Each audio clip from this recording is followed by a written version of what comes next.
In this video, I'm gonna give you guys 20 tips and tricks that pro players use to quickly push their rank and win matches in Clash Squad rank matches. These tips and tricks can be useful for players that are gonna play with their teammates as well as for players who are planning on playing with random players. So without wasting any more time, first let's start with tip number 1. As you guys might know, in the first round, you get to choose either a M500 or another type of pistol like the G18 or the WSP. Choosing the right gun according to the round and situation is very important. If not, there's a high chance that your enemy could win that round. As you guys might know, the M500 is mostly used by players that know how to do one taps very well. The M500 is a very powerful gun, especially in the first round, because if you know how to do one taps very well, you can easily take down an enemy with just one shot. But if it's hard for you guys to do one taps, I don't recommend you guys to use the M500. For example, let's say that you took a M500, but in the match you find it very hard to headshot the enemy. If the enemy carries a G18, there's a high chance that your enemy could take you down even with body shots, because the G18 shoots bullets faster than the M500. The M500 only shoots one bullet at a time, so if it's hard for you guys to do one taps, I recommend you guys to take the other types of pistols such as G18 and go for drag headshots or body shots instead of going for one taps with the M500. The location also matters when choosing the right gun. I'll explain that in tip number 4. So now let's move to tip number 2. Winning the first round is very important, because if you win the first round, you and your teammates will get more coins. When you get more coins, you will be able to buy better guns and better items. But if the enemy team wins the first round, they'll have a better advantage in the next round. So I highly recommend that you guys do your best to win the first round. Instead of buying a pistol, some players also use claw to headshot enemies by punching. This can also help you to save coins for the next round, but it can also be risky, because if there aren't anything nearby to take cover, your enemy could easily take you down with their guns. But if there are many covers nearby, using the claw strategy can also be helpful to save coins. But getting headshots with punches can also be a bit difficult, so if you're thinking of using this strategy, I recommend you guys to practice this well in the training ground. So guys, now let's move on to tip number 3. A lot of players do the mistake of not buying a vest. Instead, they buy more expensive guns or other things with the remaining coin. Once you choose a gun, the second most important thing that I recommend you guys to buy is a vest. That's because a vest can greatly decrease the damage that you get from enemies. If I do a body shot on an enemy without a vest with a Desert Eagle gun, the damage is 90. But if I do a body shot on an enemy with a level 1 vest, the damage is 60. If the enemy has a level 2 vest, the body shot damage is 45. If the enemy has a level 3 vest, the body shot damage is 30. And if the enemy has a level 4 vest, the body shot damage is just 27. With this example, I think you guys can understand how important and useful a vest can be in Clash Squad matches. The reason why I recommended you guys to buy a vest instead of a helmet is because helmets aren't that useful in Clash Squad matches, especially if you guys go against a Desert Eagle player. That's because Desert Eagles do high headshot damage. It can even take down a player with a level 3 helmet with just one headshot. So guys, now let's move to tip number 4. As I said earlier in tip number 1, selecting guns according to the location is very important. In some locations, there are many free spaces but lesser amounts of covers nearby.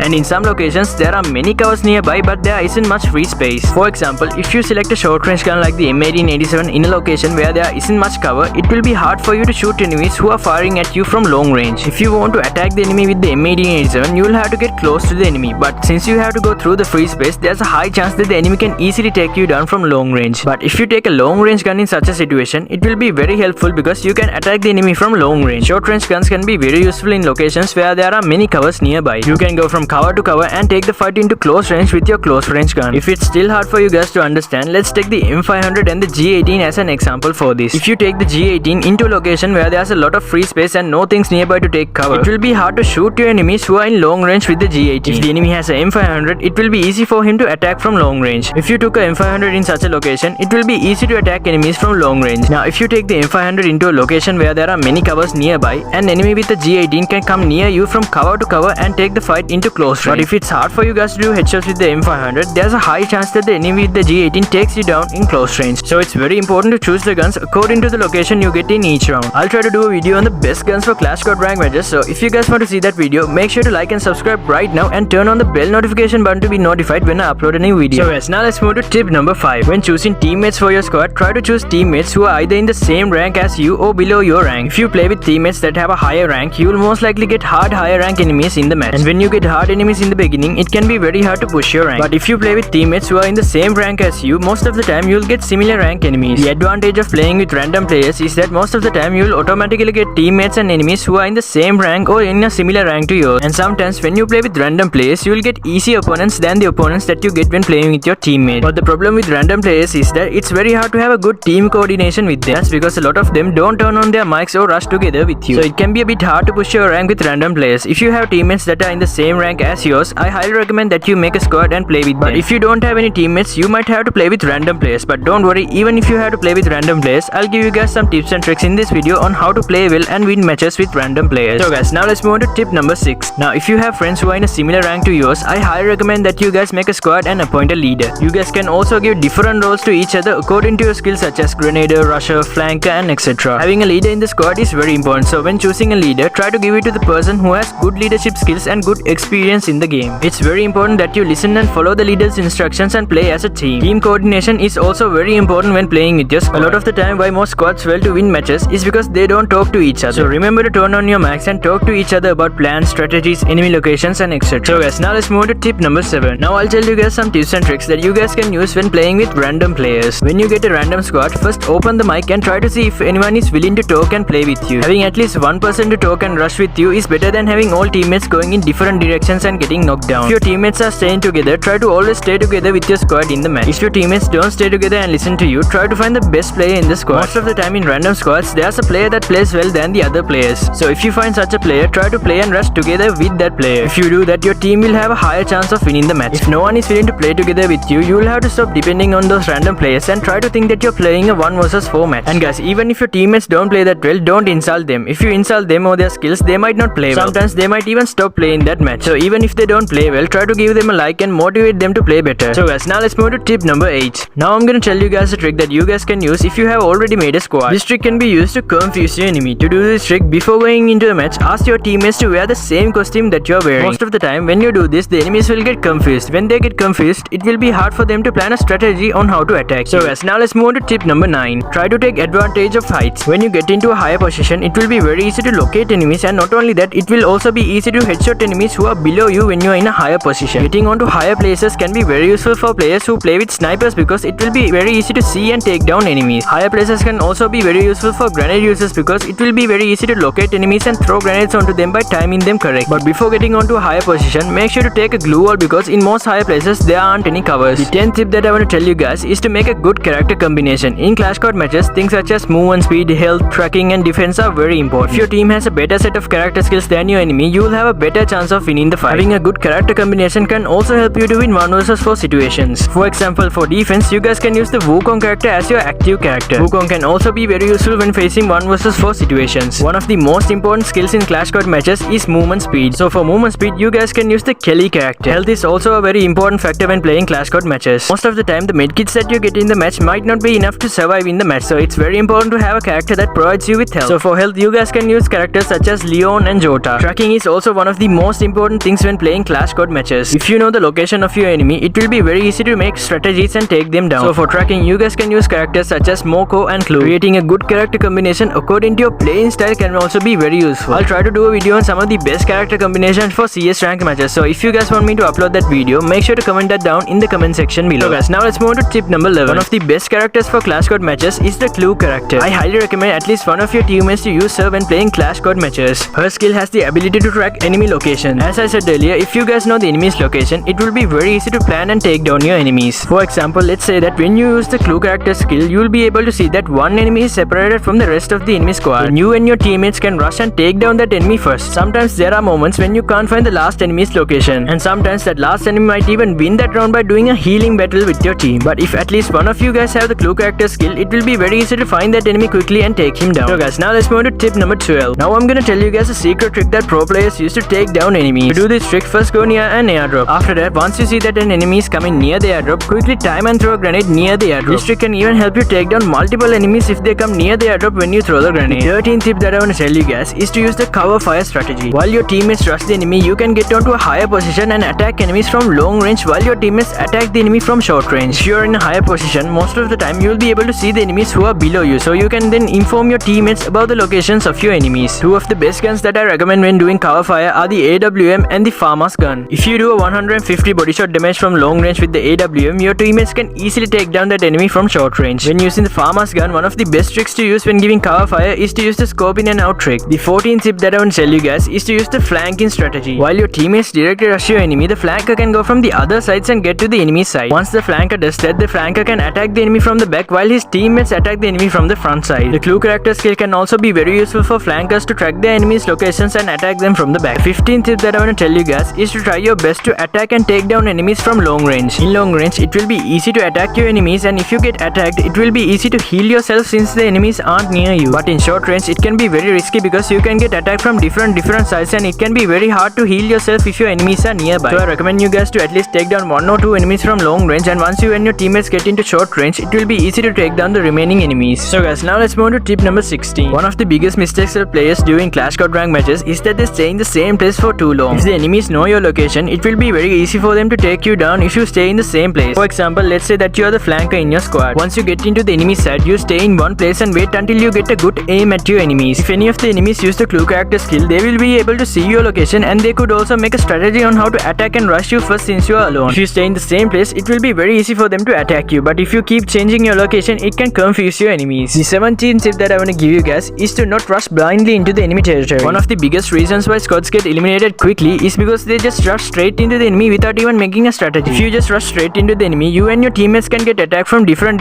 sides. As I mentioned earlier, you guys can use the clue character skill to find out the enemy's location before rushing into the enemy's territory. You guys can also use different strategies such as cover fire and flank. So guys, now let's get on to tip number 18. One of the best ways to easily take down multiple enemies is by using grenades. Grenades can even help you take down a whole squad if you know how to time and throw them correctly. If you are not using grenades in Clash Squad matches, I highly recommend that you use them against your enemies because it can really be a game changer in the match. The beast on pit will also help you when using grenades in Clash Squad matches. There are also many good angles and locations that you can throw grenades in Clash Squad matches. So if you guys want me to make a video on that, let me know that down in the comment section below. The 19th tip that I want to give you guys is to not be greedy. If a lot of coins are remaining after you buy the necessary things that you need for the match, you can also help your teammates buy things that they need. If you need anything important for the match, you can ask help from your teammates. So I highly recommend that you guys help each other in the match. So guys, now let's move on to tip number 20. Most of the time, players don't take advantage of airdrops in Clash Squad matches. These airdrops contain many useful things that aren't available in the store. Items such as super medikits can be very useful to heal yourself in intense situations. So I highly recommend you guys to loot the airdrop. There are many other tips and tricks that pro players use to improve their gameplay. So check out this video if you guys want to learn a lot of those tricks. In here, I talk about many tips and tricks that pro players use to improve their gameplay in Free Fire.